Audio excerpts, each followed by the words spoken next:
Hello, you're here because you don't want to make one of the 5 mistakes that everyone makes when buying a used car.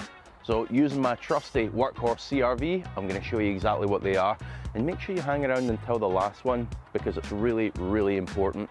It might not be, but either way, I've got that audience retention back. Let's go. So number 1, this sounds really obvious, but do your research ahead of time. Every car, every make and model has got a different set of problems. Now this sounds like a really obvious channel plug, but on this channel I've created literally hundreds of used car buyer's guides, make and model specific.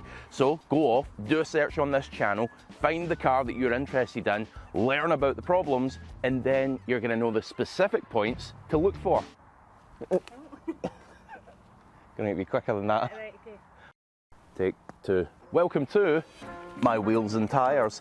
Now what we're talking about here is consumables. Everyone thinks they check consumables correctly, but often they don't. Starting with the tyres, it's so easy to just look at a tyre when the wheel is straight and think, oh, it's got loads of tread.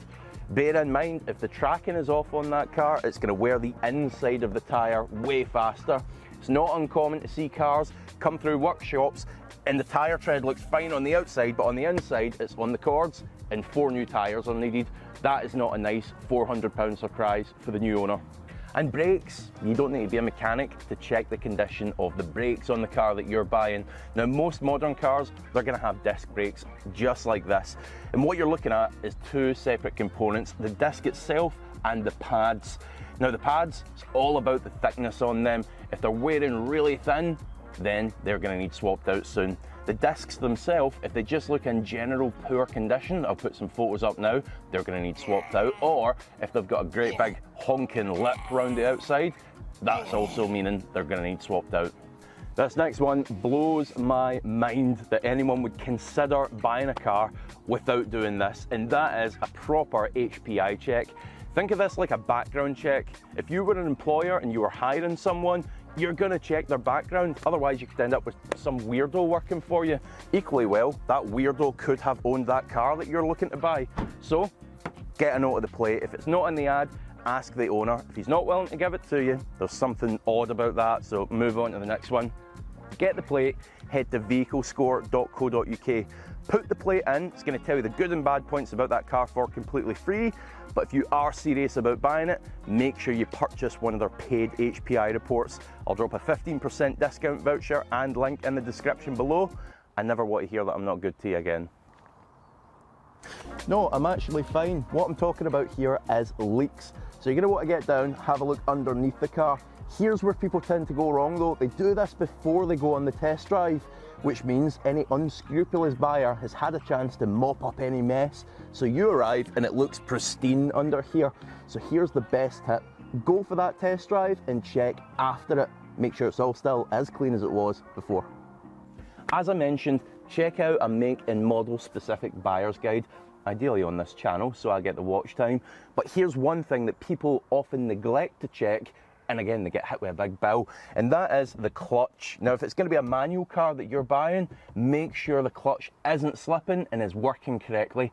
Best way to do this, get out in the open road, 4th or 5th gear, get moving, 2,000–3,000 RPM, and floor that throttle. Floor it like you're casting for the Fast and the Furious movie, and make sure the speed of the car increases with the RPMs of the engine. In other words, if the RPMs go shooting up, but the car isn't going anywhere, that clutch is slipping, it's going to need replaced, and that's going to come out of your pocket, and the buyer's laughing at you as you drive away. So one last little tip, just because I love you so much. Let's talk documents. You've had your 5 tips, here's a 6th. Now if the seller says it's got full service history, we want to see that it's got full service history. We don't want to be told the story, we'll send the paperwork on, mate. No, not at all. We want to see it when we buy the car. And by that, I mean we want to see a service book all stamped up by the dealer, and we want to see the invoices as well. That is what full service history is, and if it ain't got it, then you want to be getting money off that car, because obviously cars with service history are going to be worth a bit more. One last thing I'm going to say, we'll shift cameras like it's a Hollywood blockbuster, and that's about the V5 document. Now the V5 document here in the UK tells you who the registered keeper of that vehicle is. When you buy a car, it needs to get changed over into your name. Now the old way of doing things was to fill it out with a pen, send it off, but that's a really slow process. best way of doing it is online when you buy the car. So make sure you do it that way and avoid any problems. This is where lots of people go wrong. They'll buy the car, especially if they're trailering it away or getting it taken away otherwise. They won't do the transfer right away. I've actually made this mistake as well. Funny story on that actually. I bought a car once, I didn't do the transfer right away. I took the car away, the seller seemed a really trustworthy guy.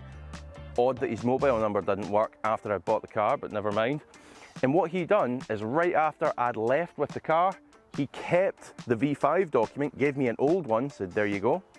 And with that new V5 document, he took finance out on the car, didn't he? So long story short, you want to be making sure that you do that transfer when you buy the car, ideally before you hand over the cash.